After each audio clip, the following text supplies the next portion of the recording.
ముఖ్యంగా యువతకి అనకాపల్లికి సంబంధించి కూటమి తరపున మీకు చేసే మేనిఫెస్టోలో మా ప్రామిస్లు ఇవి.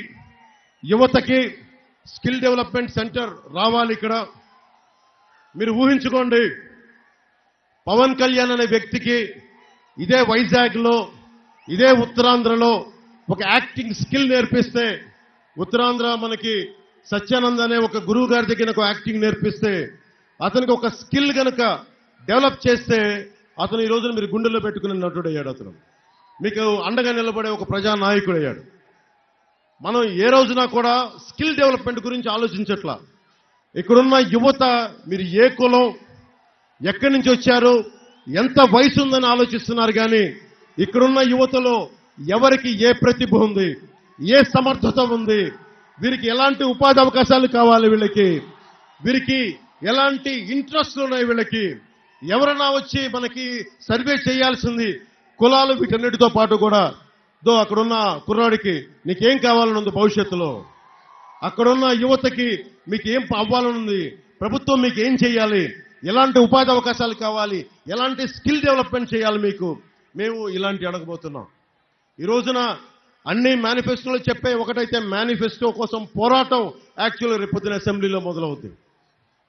నేను ఇప్పటిదాకా మనస్ఫూర్తిగా మీ అందరి ఆశీస్సులు కోరుకుంటా ఉన్నాను. మా జనసేన 21 మంది సభ్యుల్ని, తెలుగుదేశం శాసనసభ్యులందరినీ, భారతీయ జనతా పార్టీ పార్లమెంట్ శాసనసభ్యులందరినీ మిమ్మల్ని గుండెలో పెట్టుకుని గెలిపించండి. మీకోసం ఒళ్ళుంచి పనిచేస్తాం. మీకోసం ఒక సేవక నాయకత్వం, సర్వెంట్ లీడర్షిప్ ఇస్తాం మీకు. దానికి ముందుండి నేను నడిపిస్తాను. అలాగే ముఖ్యంగా SEZలో ఒక్క అనకాపల్లి నియోజకవర్గం తీసుకుంటేనే 7,000 మంది డిగ్రీ హోల్డర్స్, ఇంజనీరింగ్ చేసిన వాళ్ళు ఉన్నారని చెప్పి ఒక అంచనా. దాంట్లో కేవలం 1,300 మంది మాత్రమే ఉపాధి అవకాశం లభించింది. ఇంత SEZలు ఉన్నాయి, ఇక్కడ సరైన అవకాశాలు లేవు. జనసేన, తెలుగుదేశం, భారతీయ జనతా పార్టీ ప్రభుత్వం కూటమి రాగానే SEZలో ఇక్కడున్న యువతకి ఉపాధి అవకాశాలు కల్పించేలాగా మేము పోరాటం చేస్తాం. మీకు స్కిల్ లేకపోతే, SEZలకు సంబంధించిన స్కిల్ లేకపోతే ఆ స్కిల్ శిక్షణ ఇచ్చి మరి మీకు ఉపాధి అవకాశాలు కల్పించేలాగా మేము కృషి చేస్తాం, పాటుపడతాం. నేను మాటిస్తే ప్రాణం తెగ్గోసుకుంటాను తప్ప, పీక తెగ్గోసుకుంటాను తప్ప నేను మాట వెనక్కి తీసుకోను. ముఖ్యంగా అనకాపల్లి రైతాంగానికి శారదా నది తీరం ఉండి ఇక్కడ ముఖ్యంగా 2 మండలాల్లో నీరు రావట్లేదు. దానికి సంబంధించి ఇక్కడ ఏవైతే మన కాలువలు ఉన్నాయి, కాలువల్లో కనీసం గ్రోయిల్ని అంటే అడ్డుకట్ట వేసి పొలాలకి పంపించే ఆ వ్యవస్థని సరిగ్గా మరమ్మతులు చేయట్లేదు. వచ్చిన సంవత్సరంలోనే మొదటి పంటకు వచ్చేలోపే అన్ని మినీ ప్రాజెక్టులకి, కాలువలకి అన్నిటికీ మరమ్మతులు చేసి రైతు కన్నీరుని తుడిపించే బాధ్యత కూటమి ప్రభుత్వం తీసుకుంటుంది. అలాగే ముఖ్యంగా బెల్లం రైతులకు సంబంధించి వేర్ హౌస్ కానీ, మోడర్నైజేషన్ ఆఫ్ ఈ అగ్రి మార్కెట్స్ కానీ మేము తీసుకుంటాం. అలాగే మన అనకాపల్లి బెల్లానికి ఈ రోజున ఒకప్పుడు తిరుమలకి వెళ్ళేది, తిరుపతి ప్రసాదాలకు వాడేవాళ్ళం. వైసీపీ ప్రభుత్వం రాగానే ఈ రోజున తిరుపతి కూడా పంపించడం మానేశారు. అక్కడ శ్రీవాణి ట్రస్ట్ మహిమ, లేదంటే వైసీపీ ప్రభుత్వం తాలూకు కాంట్రాక్ట్ లో వీళ్ళకి సరైన లంచాలు ఇవ్వట్లేదనో ఈ రోజున మన అనకాపల్లి బెల్లాన్ని తిరుమల స్వామివారికి దూరం చేశారు. జనసేన ప్రభుత్వం, తెలుగుదేశం, భారతీయ జనతా పార్టీ ప్రభుత్వం కూటమి రాగానే మన అనకాపల్లి బెల్లాన్ని తిరిగి స్వామివారికి ప్రసాదానికి ఇచ్చేలా చర్యలు తీసుకుంటాం. అనకాపల్లి బెల్లానికి గ్లోబల్ ట్యాగ్ తీసుకొచ్చేలా కృషి చేస్తాం. ముఖ్యంగా ఈ కోడిగుడ్డు మంత్రి సహకార విద్యుత్ సంస్థల్ని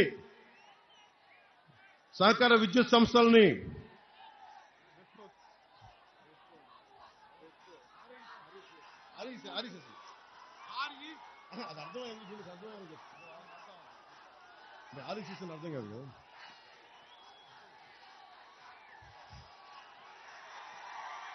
మనకి రూరల్ విద్యుత్ సంస్థల్ని, కోఆపరేటివ్ విద్యుత్ సంస్థల్ని, మెయిన్ గ్రిడ్ ఏపీఈపీ డీసీఎల్కి అనుసంధానం చేసేసి ఈ రోజున మెర్జ్ చేశారు. వాళ్ళు దాంట్లో ఉద్యోగాలు ఇప్పిస్తాను మెర్జ్ చేయబోతున్న ఆ సంస్థలోకి మనకు స్థానిక కంట్రోల్లో ఉండే విద్యుత్ సంస్థల్ని ఈ ఆర్ఈసీఎస్కి దాంట్లో ఉద్యోగాలు ఇప్పిస్తామని చెప్పి కోడిగుడ్డు మంత్రి ఒక్కొక్క నిరుద్యోగి దగ్గర 5 లక్షల రూపాయలు చొప్పున లంచాలు తీసుకొని అది మెర్జ్ అయిపోతున్న దానికి కలిపేసిన దానికి లంచాలు తీసుకున్నారు. ఇది మేము చెప్తున్నాం. తిరిగి దీన్ని డీమర్జర్ చేయిస్తాం. సహకార విద్యుత్ సంస్థలను తిరిగి రివైవ్ చేస్తాం. సహకార విద్యుత్ సంస్థలను తిరిగి వాళ్ళకి డీమర్జ్ చేసేలాంటి బాధ్యత జనసేన, టీడీపీ, భారతీయ జనతా పార్టీ ప్రభుత్వం తీసుకుంటుంది. అలాగే మన ముఖ్యంగా నూకాలమ్మ, దేవీపురం గుడుల్ని క్షేత్రస్థాయిలో మనకి టూరిజం టూర్స్ లాగా, మనకి టూరిజం సర్క్యూట్ లాగా డెవలప్ చేస్తాం.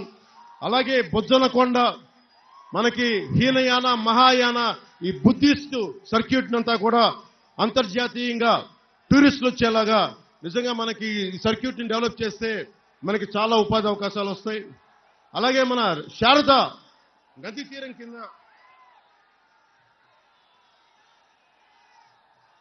కోడిగుడ్డు కదా అది పురుగు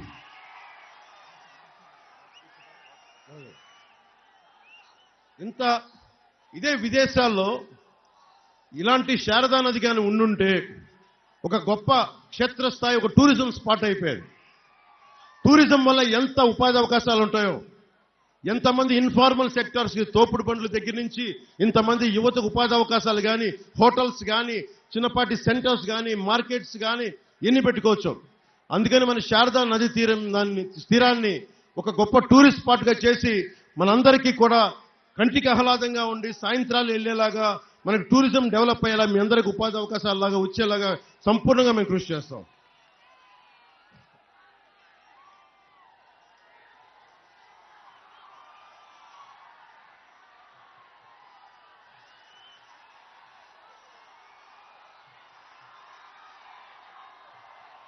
ఇందాక వస్తూ ఉంటే చాలా మంది ఉద్యోగులు కాంట్రిబ్యూటరీ పెన్షన్ స్కీమ్ నుంచి అడుగుతూ ఉన్నారు. మా సిపిఎస్ స్కీమ్ని మీరు ఏం చేయబోతున్నారు మీ కూటమి ప్రభుత్వం అని అడిగితే, నేను ఒక ఉద్యోగి కొడుకుని, జగన్ గారి తాతలాగా నాకు మా తాతకి మైనింగులు లేవు. మా తాత ఒక పోస్ట్ మాస్టర్. జగన్ గారి నాన్నలాగా మా నాన్న ముఖ్యమంత్రి కాదు, మా నాన్న ఎమ్మెల్యే కాదు. మేము చిన్నపాటి ఒక ఆంధ్రప్రదేశ్ ప్రభుత్వ ఉద్యోగి కొడుకుని. నేను ముఖ్యంగా ఉద్యోగులకు చెప్తా ఉన్నాను, నేను ఒక ఉద్యోగి కొడుకుని, సగటు దిగువ మధ్యతరగతి నుంచి వచ్చిన వాడిని. పెన్షన్ ఎంత అవసరమో కీలకమో నాకు తెలుసు. మా నాన్న మా దగ్గర డబ్బులు తీసుకోవడానికి కూడా ఇబ్బంది పడేవాడు. ఆయన పెన్షన్ డబ్బులతోటి మాకేదైనా కొనిచ్చేవాడు పుట్టినరోజులు తప్ప ఆయన ఎప్పుడు తీసుకునేవాడు కాదు. పెన్షన్ అనేది ఒక పెద్ద కొడుకు లాంటిది. పదవీ విరమణ చేసిన ఉద్యోగికి పెన్షన్ అనేది ఒక పెద్ద కొడుకు, ఒక బలమైన ఆసరా. మేము కనుక మీరందరూ ఆశీర్వాదంతో ప్రభుత్వానికి మాకు ఇవ్వగలిగితే, ఇస్తున్నారని నాకు తెలుసు, కానీ నా బాధ్యత మా కూటమి ప్రభుత్వం వచ్చిన సంవత్సరం లోపు ప్రతి ఉద్యోగి, ప్రభుత్వ ఉద్యోగి కాంట్రిబ్యూటరీ పెన్షన్ స్కీమ్కి దానికి ఒక పరిష్కార మార్గం కొనుక్కునే సంవత్సరం లోపు. ఎందుకంటే చాలా మెలికలు ఉన్నాయి, దాంట్లో చాలా ఇబ్బందులు ఉన్నాయని చెప్తా ఉంటే, వైసీపీ వ్యతిరేక ఓటుని చీలనివ్వనని చెప్పి ఈ రోజున సాధించి మీ ముందుకు వచ్చాను. కాంట్రిబ్యూటరీ పెన్షన్ స్కీమ్ని ఉమ్మడి ఆంధ్రప్రదేశ్ మాజీ ప్రభుత్వ ఉద్యోగి కొడుకుగా చెప్తున్నాను. మీ పెన్షన్ పథకాన్ని మీ పెద్ద కొడుకు లాగా ఒక ఆసరాగా ఉండేలాగా మా కూటమి ప్రభుత్వం తీసుకుంటాం. సంవత్సరం లోపే కొణతాల రామకృష్ణ గారు కానీ, మనోహర్ గారు కానీ, చంద్రబాబు గారు కానీ అందరం కూర్చొని అసెంబ్లీలో దీనికి ఒక సంవత్సరం లోపు భర్జన చేసి, వాదోపవాదాలు చేసి ప్రతి ప్రభుత్వ ఉద్యోగికి భద్రత కలిగించేలాగా, మీ 30 సంవత్సరాలు పనిచేసిన తర్వాత మీ జీవితానికి భద్రత ఉండేలాగా మేము సంపూర్ణంగా చర్యలు తీసుకుంటాం, మీకు అండగా నిలబడతాం అని చెప్పి నేను ఎనకాపల్లి నడిబొడ్డున నూకాలమ్మ సాక్షిగా నేను మీకు అండగా ఉంటాను. చెప్పండి, మనకి ఈ రోజున అనకాపల్లి కొత్త జిల్లాగా ఏర్పడింది.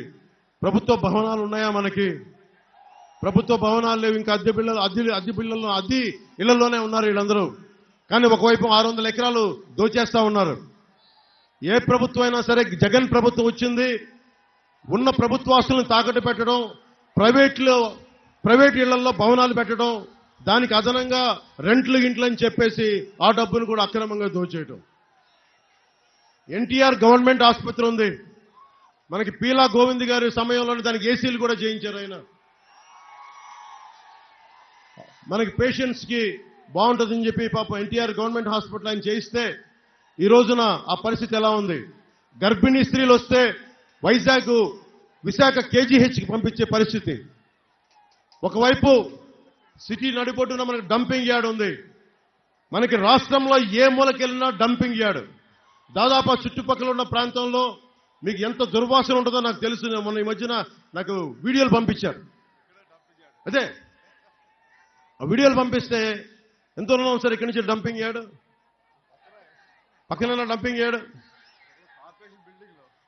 పక్కనే కార్పొరేషన్ బిల్డింగ్ లో వేశారు. ఇక్కడి నుంచి తీసుకెళ్లి మధురవాడకి తీసుకెళ్తున్నారు, వైజాగ్. అక్కడ తీసుకెళ్తే మళ్ళీ దారి పొడవునా దుర్గంధం. నేను కూటమి ప్రభుత్వం రాగానే ప్రతి ఊర్లోనూ, అలాగే మన అనకాపల్లిలో కూడా బరోడా లాగా, లాస్ వేగాస్ లాగా ఇక్కడే ఒక బలమైన ఈ శుద్ధి చేసే కేంద్రాలను పెట్టి ఇక్కడికి దీన్ని దుర్వాసన లేని అందంగా చూసేలాగా ఈ ప్లాంట్ని ఒకటి పెట్టిస్తా ఉంది. నేను ఈ వేస్ట్ ప్లాంట్ని మేనేజ్ చేసే ఒక బలమైన, ఎందుకంటే లాస్ వేగాస్లో కానీ బరోడాలో కానీ చాలా బలంగా దీన్ని శుద్ధి చేసి దానిపైన ఒకలాంటి కొండలాంటి విధంగా తయారు చేసి చూడటానికి అందంగా ఉండేలాగా అది ఒక దాన్ని నుంచి వచ్చే బయోగ్యాస్ ని మళ్ళీ తిరిగి ఇంధనంలాగా వాడుకునేలాగా ఒక విధానాలు ఉన్నాయి. ఆ విధానాలని ఈ రోజున మన ప్రాంతానికి తీసుకొద్దాం, మన అనకాపల్లికి తీసుకొచ్చి దుర్గంధాల నుంచి అనకాపల్లి నుంచి బయటపడేస్తామని మనస్ఫూర్తిగా మీకు తెలియజేసుకుంటా ఉన్నాం. ముఖ్యంగా కొణతాల రామకృష్ణ గారి ఆధ్వర్యంలో ఉత్తరాంధ్ర సుజల స్రవంతి ఇరిగేషన్ ప్రాజెక్ట్ మొదలైంది. దానికి వైఎస్ఆర్ గారి టైంలో ఇస్తే, చంద్రబాబు గారి టైంలో దాన్ని 2000 కోట్ల రూపాయలు విడుదల చేశారు. కానీ వైసీపీ గవర్నమెంట్ వచ్చిన తర్వాత కేవలం 5 కోట్ల రూపాయలే విడుదల చేశారు. 5 కోట్ల రూపాయలు విడుదల చేయటం వల్ల ఈ రోజున మనకి రైతాంగం నష్టపోతా ఉంది. జనసేన, టీడీపీ, బీజేపీ ప్రభుత్వం రాగానే ఈ ఉత్తరాంధ్ర సుజల స్రవంతి పథకాన్ని తిరిగి బలంగా పునరుద్ధరించి దీనికి బడ్జెట్ కేటాయిస్తోంది. ముఖ్యంగా ఉత్తరాంధ్ర కానీ ఆంధ్రప్రదేశ్లో కానీ, ఆంధ్రప్రదేశ్ డ్రగ్ క్యాపిటల్ అయిపోయింది. గంజాయికి మారుపేరైపోయింది ఆంధ్రప్రదేశ్. ఆడపిల్లలు భయపడతా ఉన్నారు, పెద్దలు భయపడతా ఉన్నారు, చాలా మంది యువత కంప్లైంట్ చేస్తా ఉన్నారు. నేను 2018లో కూడా పోరాట యాత్రకి వెళ్తే ముఖ్యంగా యువతకు చెప్పాను, మీరు గంజాయిని కనుక మీరు మహమ్మారిని మీరు ఎంకరేజ్ చేస్తే మీ ఆరోగ్యాలు పాడు చేసుకుంటారు. ముఖ్యంగా ఇలాంటి వ్యవస్థ కట్టుదిట్టం చేయాలి అంటే చాలా బలమైన లా అండ్ ఆర్డర్ ఉండాలి. మన కూటమి ప్రభుత్వం రాగానే మేము బాధ్యత తీసుకుంటాం, గంజాయి మహమ్మారిని మేము అరికడతాం. ఈ రోజున మన వైజాగ్ పోర్టులోనే దాదాపు 25,000 కోట్ల రూపాయలు, 25,000 కోట్ల రూపాయల హెరాయిన్, గంజాయి ఆంధ్రప్రదేశ్ వైజాగ్ దిగుమతి అయిందంటే దీనికి వైసీపీ ప్రభుత్వం అనుమతి లేకుండా, పోలీసుల్లో ఉన్న కొంతమంది సపోర్ట్ లేకుండా ఈ రోజున జరుగుతుందని మీరు ఆలోచిస్తున్నారా? మీకు భవిష్యత్తులో క్రిమినల్ గవర్నమెంట్ వద్దు, మీ భవిష్యత్తుకి మంచిది కాదు. అందుకని మేము కూటమిగా ఏర్పడి ఈ రోజున మీ అందరి సహకారంతో వైసీపీని రోడ్డు మీద ఈడ్చి ఈడ్చి ఈడ్చి ఆంధ్రప్రదేశ్ అవతల సరిహద్దుల్లోకి పడేస్తాం. మోదీ గారు 2047కి భారతదేశం ఇంధనం మీద, విదేశాల మీద డిపెండ్ అవ్వకుండా ఉండాలని చెప్పి ఇథనాల్ని మనకి ఇక్కడ మ్యానుఫ్యాక్చర్ చేసేలాగా మొదలుపెట్టారు. మనకింత చెరుకుండి దాని నుంచి వచ్చే ఎథనాల్కి సంబంధించి మన ముఖ్యంగా చెరుకు రైతాంగానికి సంబంధించి దీనికి డెవలప్ చేస్తే మటుకు ఇక్కడ చాలా బలమైన ఉపాధి అవకాశాలు ఉంటాయి. అలాగే విదేశ ద్రవ్యం మనకి వేస్ట్ అవ్వకుండా ఉంటుంది. మన బలంగా మన ఎక్స్పోర్ట్స్ పైకి వెళ్తాయి. 2047కి మోదీ గారి కోరిక కూడా ఇక్కడున్న యువతకి అందరికీ స్కిల్ డెవలప్మెంట్ ఉండాలి, మీకు రకరకాల ఉపాధి అవకాశాలు ఉండాలి. ఆ దిశగా మేమందరం కృషి చేస్తా ఉన్నాం.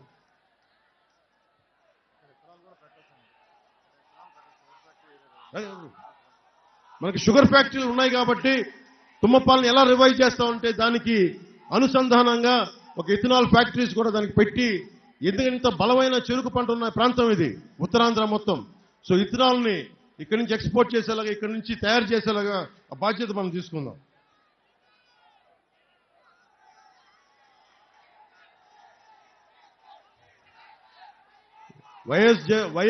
వైసీపీ ప్రభుత్వం ప్రతి కులానికి 56 సంక్షేమ భవనాలను పెట్టింది. తెలుగుదేశం ప్రభుత్వం కాపుల కోసం ఒక సామాజిక భవనాన్ని స్థలం కేటాయించింది, నిధులు మంజూరు చేసింది.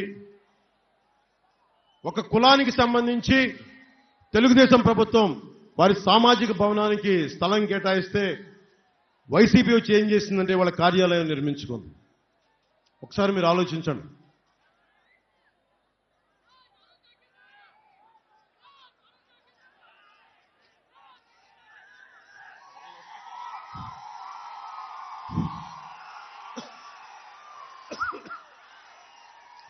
నాకు జ్వరమా? అంటే మీరు ఇంత ప్రేమ ఇచ్చినప్పుడు నా జ్వరం పారిపోతుంది.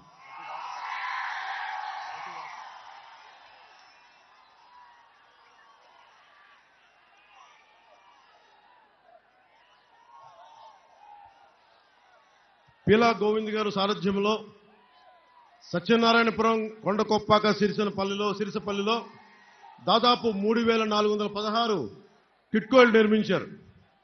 వాటిని 1200 ఇళ్లని వైసీపీ రాజకీయ ప్రయోజనాల కోసం విశాఖ వారికి కేటాయించారు.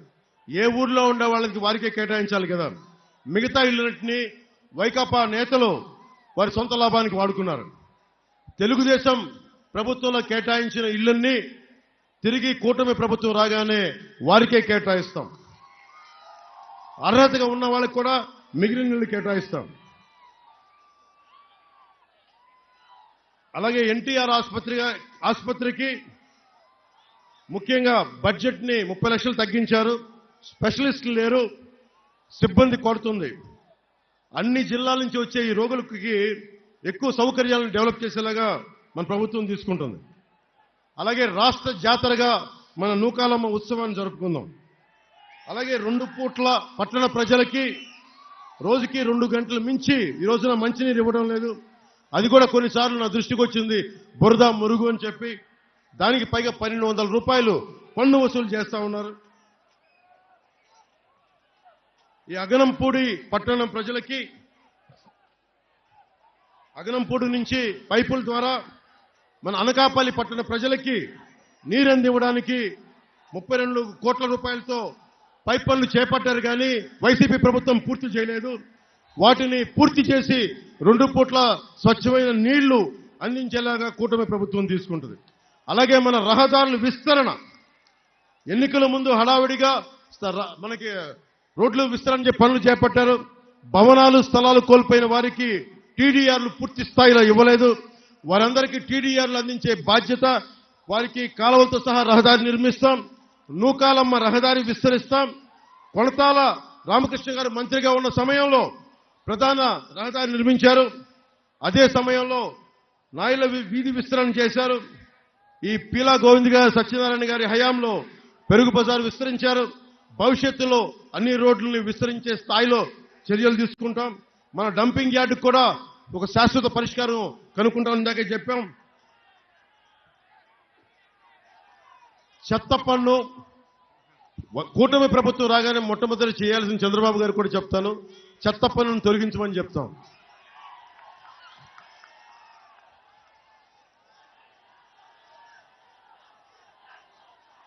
కసింకోటలో పంట పొలాలకు వెళ్లేందుకు శారదా నదిపై నిర్మిస్తున్న మన వంతెన ఆగిపోయింది, మధ్యలో ఆగిపోయింది. వంతెన పూర్తి చేస్తే గానీ నేను ఎన్నికలకు రానని చెప్పిన ఈ కోడిగుడ్డు వైసీపీ మంత్రులు ఎవరు వచ్చినా ముందు వంతెన నిర్మించమని చెప్పండి. ఎందుకంటే ఈయన అనకాపల్లి మన ఎంపీగా ఉన్నారు.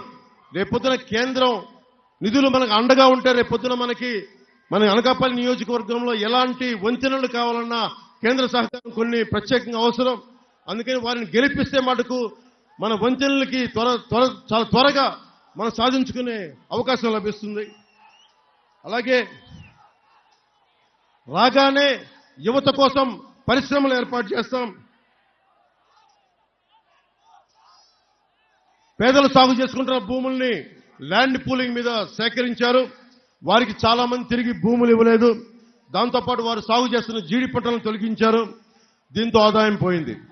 ఆ జీడి పంట రైతులకి, భూములు కోల్పోయిన రైతాంగానికి కూటమి ప్రభుత్వం మనస్ఫూర్తిగా మీకు అండగా ఉంటుందని తెలియజేసుకుంటా ఉన్నాం.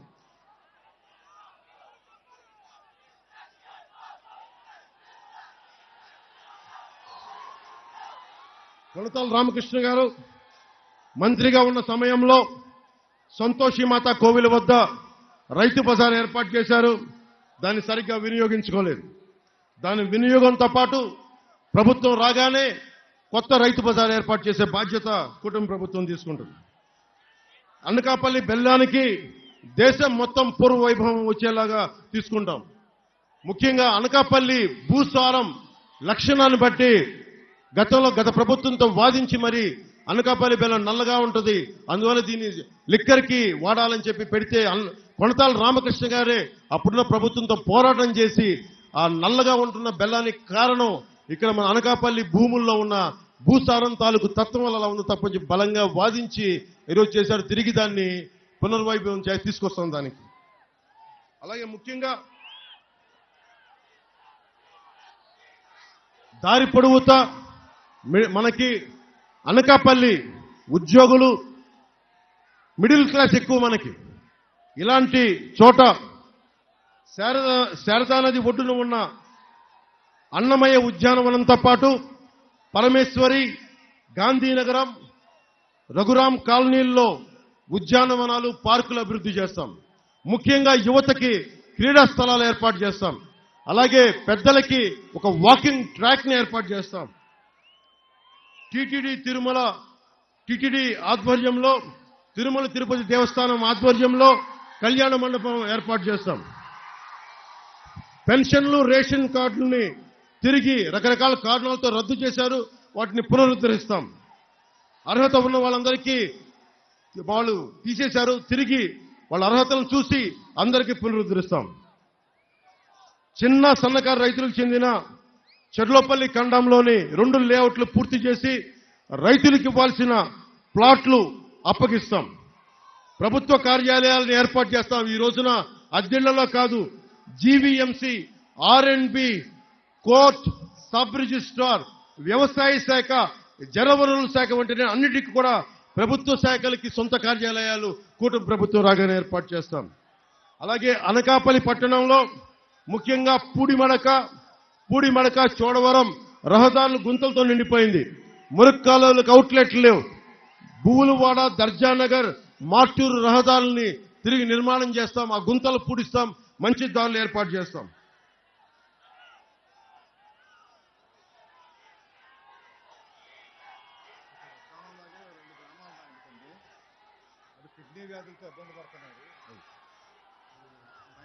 ఈ రోజున ప్రభుత్వం అడ్డదిడ్డంగా క్వారీలకి, మైనింగ్లకి పర్మిషన్ ఇచ్చింది. విపరీత కాలుష్యం వల్ల ఎక్కడో ఉద్దానంలో ఉండాల్సిన అక్కడ కిడ్నీ వ్యాధులు ఈ రోజున మన ఊళ్ళలో కూడా పడతా ఉన్నారు. అలాంటి అక్రమ మైనింగ్లన్నీ, క్వారీలన్నీ ప్రజలకు ఇబ్బంది లేకుండా మొత్తం దాన్ని సరైన చర్యలు తీసుకొని మైనింగ్ శాఖ ఆధ్వర్యంలో అక్రమ మైనింగ్లన్నీ ఆప్ చేయించే బాధ్యత మా కూటమి ప్రభుత్వం తీసుకుంటుంది. ఎందుకంటే అన్నిటికంటే కూడా ఆరోగ్యాలతో ఉండటం సగటు మనకి రాజ్యాంగం ఇచ్చి కల్పించిన హక్కు. తాగే నీరు, శుభ్రమైన నీళ్లు, స్వచ్ఛమైన గాలి మన హక్కు. ఇది మన హక్కుని కాలు రాసేది ఎవరైనా సరే వాళ్ళని తొక్కి తుంగలో దొక్కేద్దాం.